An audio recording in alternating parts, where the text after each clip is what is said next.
Hello friends, welcome to question Arwal classes. मैं हूं आपका दोस्त, आपका भाई क्वेश्चन अरवाल। आज हम डिस्कस करने वाले हैं notification of Eklavya model residential school, EMRS. EMRS की नोटिफिकेशन जारी हो चुका है और इसका लिंक भी एक्टिव हो चुका है, आप अप्लाई कर सकते हैं। इसका डिटेल डिस्कशन आज हम करते हैं, माइन्यूट से माइन्यूट डिटेल में आपको ईच एंड एवरी डिटेल में आपको इसमें प्रोवाइड करने वाला हूं। कब से कब तक आप इसको अप्लाई कर सकते हैं, कि कौन कौन सी वैकेंसीज आई हैं इसके अंदर, सिलेबस क्या है, कहाँ पे अप्लाई करना है और तैयारी कैसे करनी है, and how can I help you, कैसे मैं आपकी मदद कर सकता हूं इसकी तैयारी। ठीक है। इसके अलावा मैं शुरुआत में ही बता देना चाहता हूं, हम डिटेल डिस्कशन में बताएंगे कि आपको क्लासेस कहाँ मिलेगी, कैसे मिलेगी, और क्लासेस के साथ साथ आपको क्या क्या मैं आपको प्रोवाइड करवाने की कोशिश करूंगा और कैसे वो प्रोवाइड आपको करवाया जाएगा। इसके अलावा आप एक आरपीएससी की वैकेंसीज आने वाली हैं आपकी, मैं पहले ही बता देता हूं। आरपीएससी की वैकेंसी अक्टूबर में आने वाली है।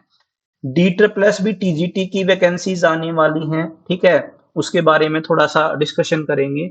और जो बीपीएससी की वैकेंसीज आ चुकी हैं, ठीक है, बीपीएससी की वैकेंसीज की बात करते हैं तो टीजीटी पीजीटी दोनों आई हैं। बिहार पब्लिक सर्विस कमीशन, यहाँ पे 5400 के आसपास आपकी टीजीटी की वैकेंसीज हैं। और अगर मैं बात करूं पीजीटी की तो 3400 के आसपास आपकी पीजीटी की वैकेंसीज हैं। पहले सिर्फ बिहार स्टेट के जो डोमिसाइल रखते थे, यानी कि बिहार स्टेट के मूल निवासी ही उसमें अप्लाई कर सकते थे, लेकिन नोटिफिकेशन आ गया है पैन इंडिया इसको अप्लाई कर सकता है। सभी लोग इंडिया के किसी भी स्टेट के, अगर वो भारत का नागरिक है, they can apply for this these post. बहुत ज्यादा पोस्ट हैं और एक अच्छा मौका है। ये जो दोनों नोटिफिकेशंस आपके जारी हो चुके हैं, जो आने वाले हैं, इन सभी एग्जाम्स के लिए आज की ये वीडियो, ये सिलेबस डिस्कशन बहुत ही ज्यादा इंपॉर्टेंट है। ठीक है, इन वैकेंसीज के साथ साथ आप इनकी भी तैयारी कर सकते हैं। ठीक है, और है ना मेरे भाई, देखो बेरोजगारी इतनी है। चलिए, ज्यादा समय नहीं लूंगा, मैं आपको बता देता हूं आगे। एक बार डिस्कस कर लेते हैं ये हमारा क्या होता है, ये एकलव्य स्कूल।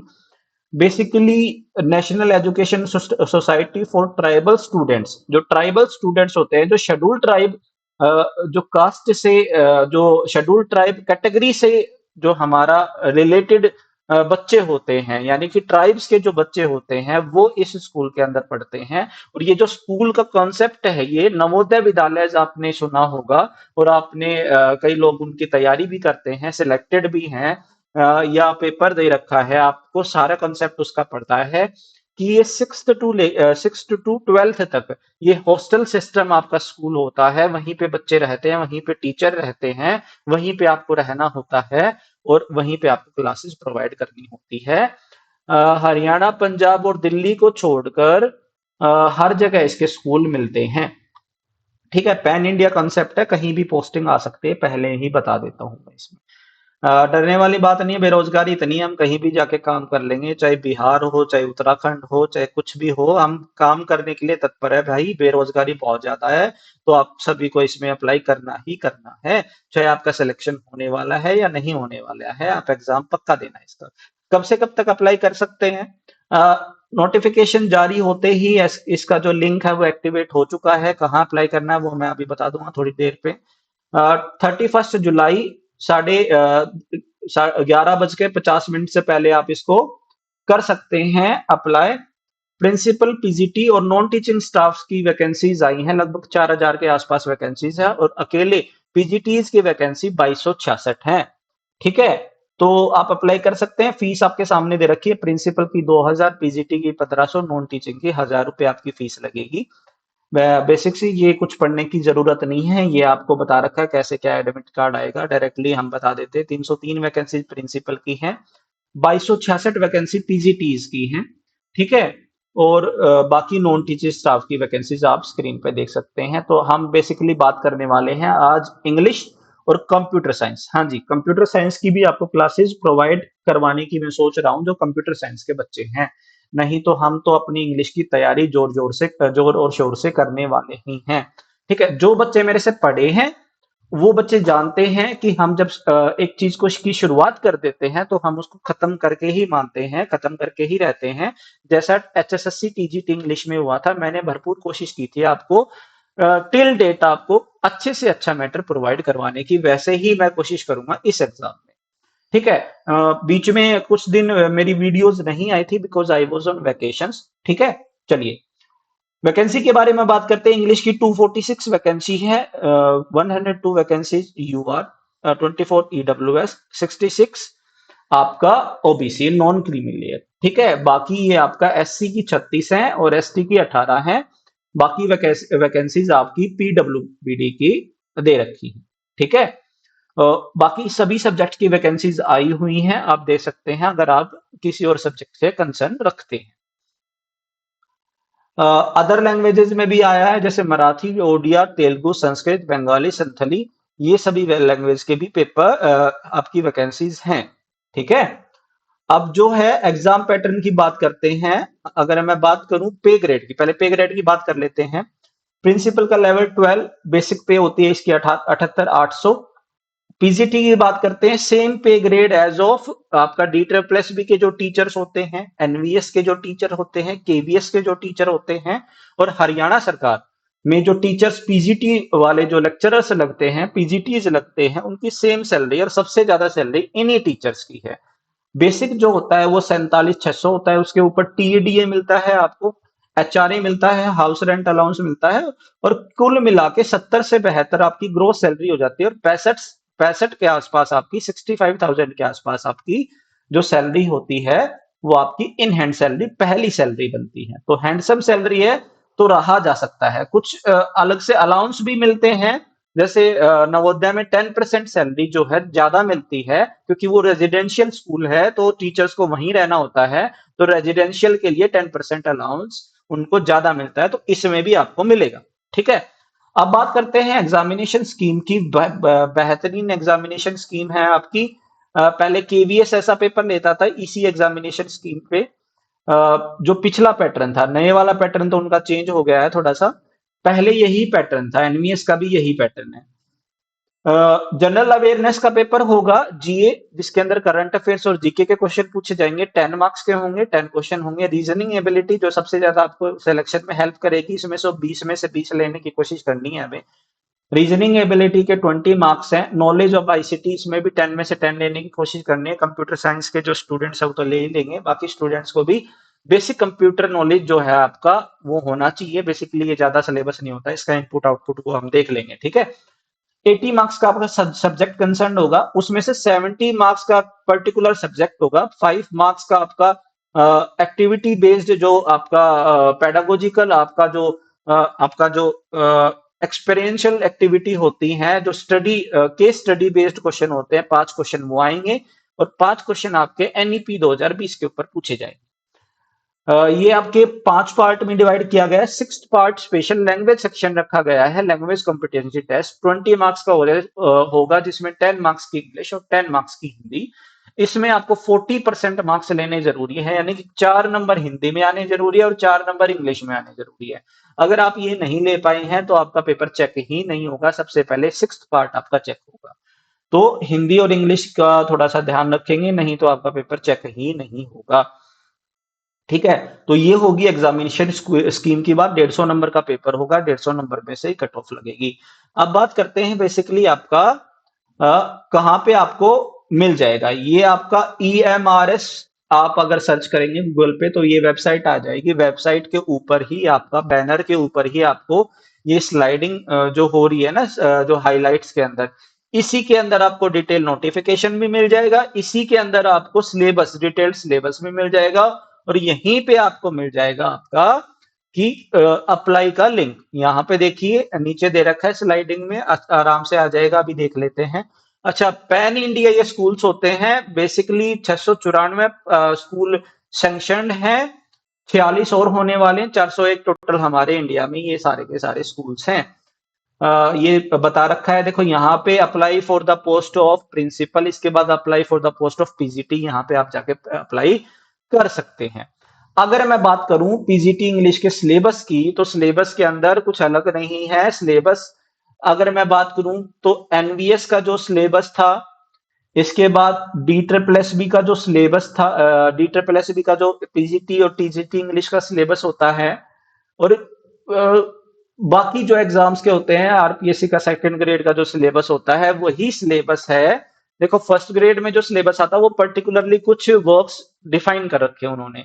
बाकी जो कॉमन सिलेबस होता है, जो एचपीएससी का भी पीजीटी की निकली हुई है एचपीएससी में, उन वैकेंसीज के अंदर जो सिलेबस है लगभग वही सिलेबस इसके अंदर दे रखा है। आपका रीडिंग सेक्शन है, रीडिंग सेक्शन के अंदर आपको पैसेज पूछा जाएगा और क्लोज टेस्ट पूछा जाएगा। बड़े अच्छे से इसको तैयार कर लेंगे, इसमें कोशिश करेंगे कि आपका एक भी नंबर ना कटे, ठीक है। क्रिएटिव राइटिंग में एचपीए जो एचएसएससी टीजीटी इंग्लिश में भी मैंने आपको ये पढ़ाया था, बड़े अच्छे से पढ़ाने की कोशिश की थी, एनसीईआरटी बेस्ड मैंने आपको पढ़ाने की कोशिश की थी। दोबारा से इसको पढ़ाने की कोशिश करेंगे और भी डिटेल विद क्वेश्चंस, ठीक है। तो ये सारी चीजें आपका जैसे नोटिस हो गया, रिपोर्ट राइटिंग हो गया, एडवर्टीजमेंट राइटिंग हो गया, स्पीच राइटिंग हो गया, डिबेट राइटिंग हो गया, लेटर राइटिंग हो गया, डिफरेंट टाइप्स ऑफ लेटर हो गए, इनफॉर्मल फॉर्मल एप्लीकेशन राइटिंग हो गया, ये सभी सारी चीजें हमने पहले भी पढ़ाई हैं आपको एचएसएससी के टीजीटी के सिलेबस के दौरान। ग्रामर में आपको टेंस एंड क्लोजेस दे रखे हैं, क्वेश्चंस दे रखे हैं, क्वेश्चंस आएंगे आपके रीऑर्डरिंग और ट्रांसफॉर्मेशन ऑफ सेंटेंस, यानी कि टाइप्स ऑफ सेंटेंसेस, टेंसेस से रिलेटेड, सेंटेंस के स्ट्रक्चर से रिलेटेड आपके ग्रामर में क्वेश्चन पूछे जाएंगे। लिटरेचर में लगभग इसने सभी कुछ दे दिया है। मॉडर्न एज तो दी ही है, 19th सेंचुरी और 20th सेंचुरी के लगभग सभी राइटर्स इन्होंने कवर किए हैं।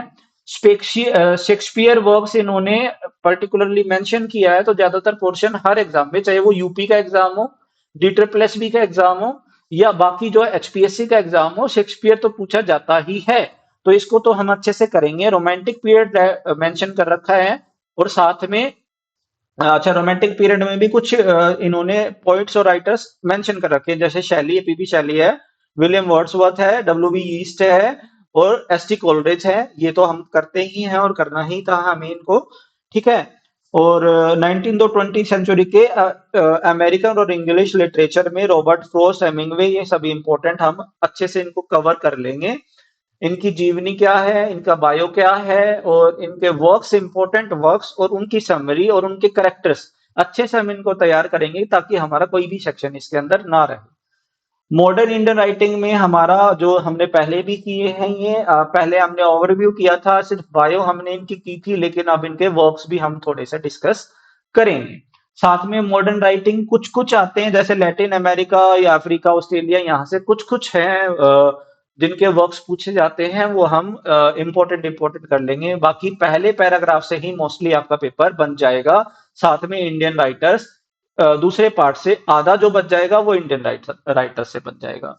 तो लगभग हम मान के चले कि हमें अच्छे से इसको प्रिपेयर करना है। और ये मैं कह रहा हूं आपको, अगर आपने इस सिलेबस को कवर कर लिया ना, तो यहाँ पे आपके ये तीनों सब्जेक्ट, ये तीनों जो एग्जाम है ना, वो वैसे ही निकल जाएंगे। आपको एक बार तैयारी करनी होती है जिंदगी में, बार बार तैयारी नहीं करनी होती है। जो जिसका सिलेक्शन बार बार एग्जाम देने से नहीं हो पा रहा है ना, यानी कि कहीं ना कहीं पे उस बच्चे ने कहीं ना कहीं में तैयारी में कमी छोड़ी है, और उस कमी को कैसे पूरा करना है, तो आई एम विद यू, मैं आपके साथ रहूंगा।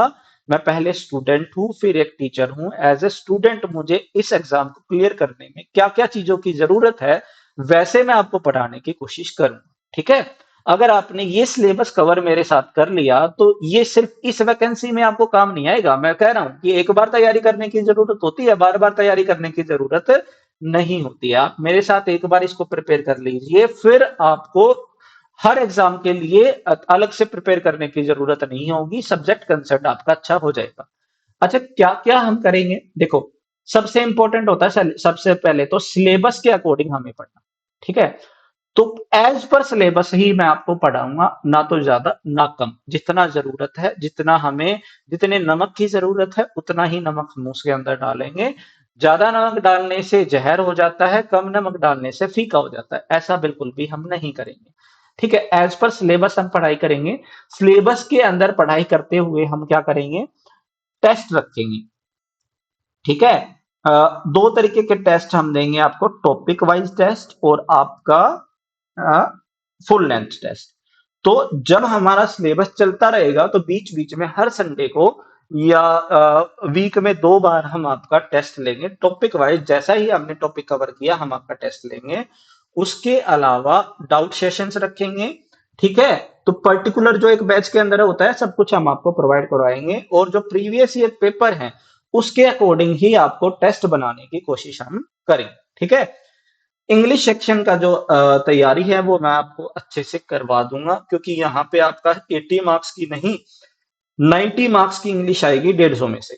तो 150 में से 90 मार्क्स की इंग्लिश तो हम ही कर देंगे, 70% सिलेबस तो मैं ही आपको खुद करवाऊंगा, ठीक है। जो बाकी सब्जेक्ट है उनकी भी क्लासेस आपको प्रोवाइड करवाने की कोशिश करेंगे, नहीं तो इंग्लिश सब्जेक्ट आपका अच्छे से मैं 100% तैयार करवा दूंगा।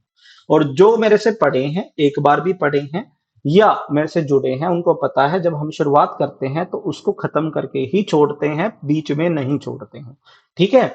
चलिए, आज के लिए इतना ही। Have a nice day and take care. अच्छा, इसका जो है आपको डिटेल है मैं यूट्यूब पे बता दूंगा। 1 जुलाई से आपकी ये क्लासेस शुरू हो जाएंगी। 1 जुलाई की पहली क्लास में आपको डिटेल्ड डिस्कशन हम कर लेंगे कि कैसे मैं आपको क्लास प्रोवाइड करूंगा, कहाँ कहाँ पे आपको ये सारी चीजें मिलेंगी, ठीक है। आज के लिए इतना ही। Have a nice day and take care, bye.